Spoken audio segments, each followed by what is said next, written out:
Hello नमस्कार, welcome to the my YouTube channel ज्याचं नाव आहे द आरिजा व्लॉग। तर आज खूप दिवसांनी मी परत तुमच्यासाठी एक महत्त्वाचा व्हिडिओ घेऊन आले आहे। आज आपण बघणार आहोत की YT स्टुडिओ बद्दल आपण पूर्णपणे माहिती मी देणार आहे।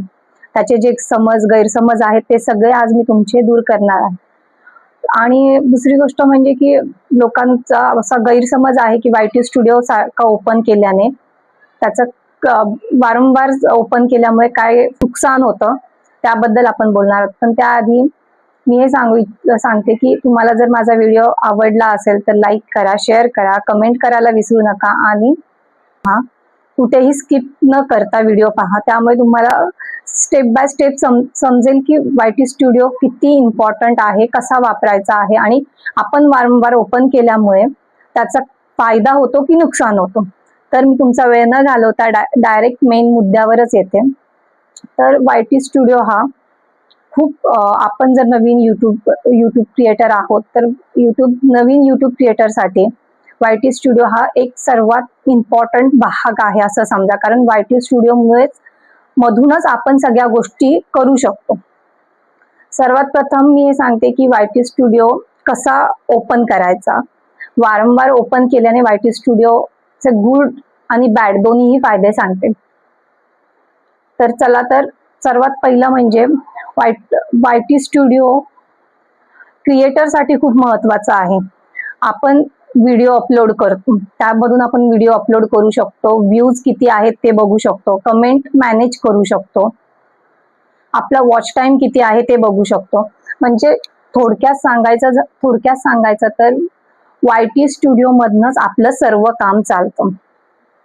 YT स्टुडिओ हे सर्वात इम्पॉर्टंट गोष्ट आहे आणि महत्वाची गोष्ट आहे ती आपण वारंवार चेक केल्यामुळे आपलं अकाउंट फ्रीज होईल, डेड होईल, आपले व्ह्यूज कमी येतील, त्यानंतर व्हिडिओला लाईक मिळणार नाही किंवा शेअर मिळणार नाही असा खूप साऱ्या लोकांचा समज झालाय। पण असं काहीही नाही।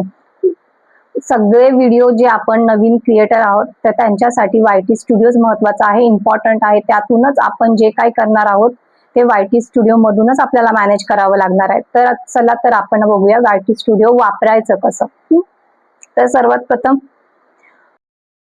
तर YT स्टुडिओ मधनं आपण सर्वात प्रथम हे बघूयात। YT स्टुडिओ म्हणजे काय? क्रिएटर साठी कंट्रोल पॅनल आहे। त्यामध्ये आपण व्हिडिओ अपलोड करू शकतो, कमेंट मॅनेज करू शकतो, व्ह्यूज बघू शकतो, आपले सबस्क्रायबर किती झाले आहेत ते बघू शकतो। त्याच्यानंतर येतो डॅशबोर्ड। डॅशबोर्ड मध्ये आपलं असतं की लेटेस्ट व्हिडिओ परफॉर्मन्स आपला कसा आहे, किती ग्रोथ केली आहे आपल्या व्हिडिओने, की व्हिडिओ आपला फ्लॅट झाला आहे, हे आपल्याला डॅशबोर्ड वरनं कळतं। लेटेस्ट व्हिडिओचा परफॉर्मन्स कळतो, नोटिफिकेशन कळतात। तर हे सगळं आपण डॅशबोर्ड मध्ये YT स्टुडिओच्या डॅशबोर्ड मध्ये बघू शकतो। त्यानंतर बघूया की सेक्शन मध्ये बघूया, इथे आपल्याला सर्व व्हिडिओ दिसतात आपले। तिथे आपण व्हिडिओ एडिट करतो, डिलीट करू शकतो, थंबनेल बदलू शकतो। आपला कंटेंट सेक्शन आहे तर त्यामध्ये आपण व्हिडिओ एडिट करतो, व्हिडिओ डिलीट करू शकतो, व्हिडिओचे थंबनेल बनवू शकतो, व्हिडिओचे व्ह्यूज चेक करू शकतो आणि सर्वात महत्वाचं म्हणजे जर आपलं थंबनेल एकदम चांगल्या प्रकारचा असेल तर आपला व्हिडिओ हा व्हायरल होण्याचे चान्सेस जास्त असतात। तर मेन असतं की थंबनेल। तर आपण डॅशबोर्ड मध्ये थंबनेल वगैरे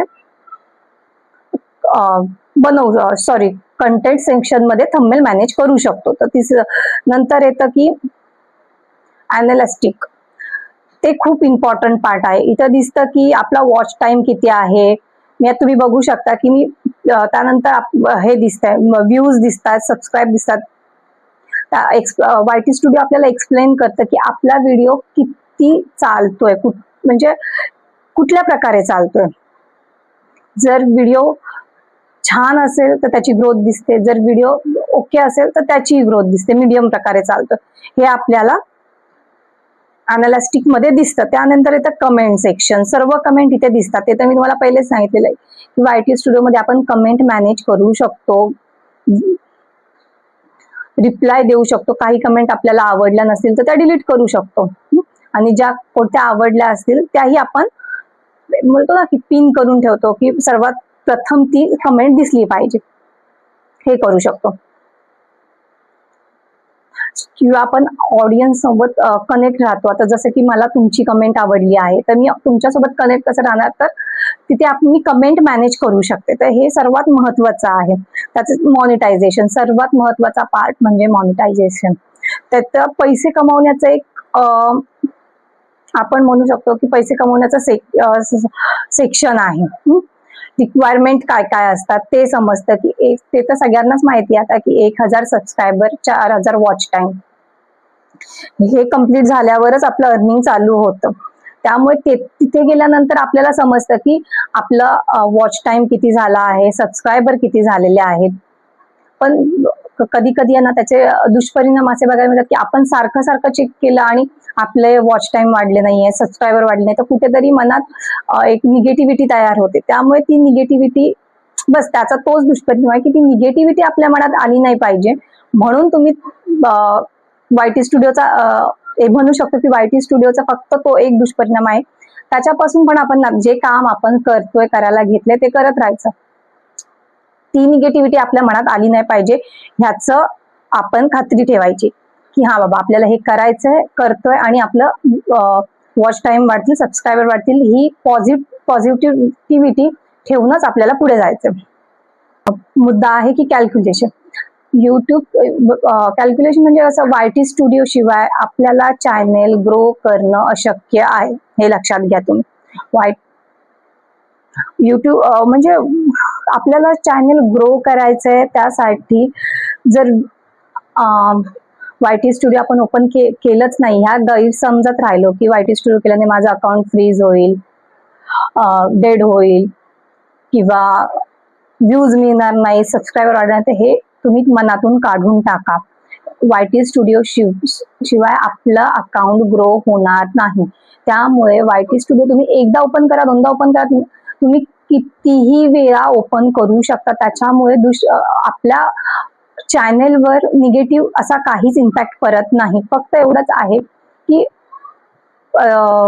निगेटिव्ह असा इम्पॅक्ट पडत नाही, पण आपल्या मनामध्ये आपण निगेटिव्ह इम्पॅक्ट पाडून द्यायचं नाही की सारखं सारखं हे नाही बघायचं सबस्क्रायबर वाढलेत का, वॉच टाइम किती झालाय, ह्या गोष्टी फक्त बघायच्या, आपलं काम करत राहायचं. जर व्हिडिओ तुम्हाला आवडला असेल तर लाईक, शेअर, कमेंट करायला विसरू नका आणि व्हिडिओ स्किप न करता माझा पूर्ण व्हिडिओ बघा. मग तुम्हाला समजेल की YT स्टुडिओ नवीन कंटेंट क्रिएटरसाठी किती महत्वाचा आहे. कारण आपल्याला जे काही काम करायचं आहे ते YT स्टुडिओ मधूनच होणार आहे. YT स्टुडिओ मधूनच आपण सगळे, आपला जो चॅनेलचा कंट्रोल पॅनल आहे तो YT स्टुडिओच आहे. YT स्टुडिओ मधूनच सगळ्या गोष्टी घडतात. त्यामुळे YT स्टुडिओ यूज करायला शिका. आणि एकदा, दोनदा, तीनदा, कितीही वेळा ओपन केला तरी मी परत सांगते, YT स्टुडिओने काहीही चॅनेलवर निगेटिव्ह इम्पॅक्ट होणार नाही. तर तुम्हाला माझी हा व्हिडिओ आवडला की नाही हे मला कमेंट द्वारे नक्की सांगा. आणि ही माहिती तुम्हाला कशी वाटली, तुमच्या चॅनलसाठी नक्कीच उपयोगी पडेल. त्यामुळे व्हिडिओ शेवटपर्यंत बघा. चलो बाय.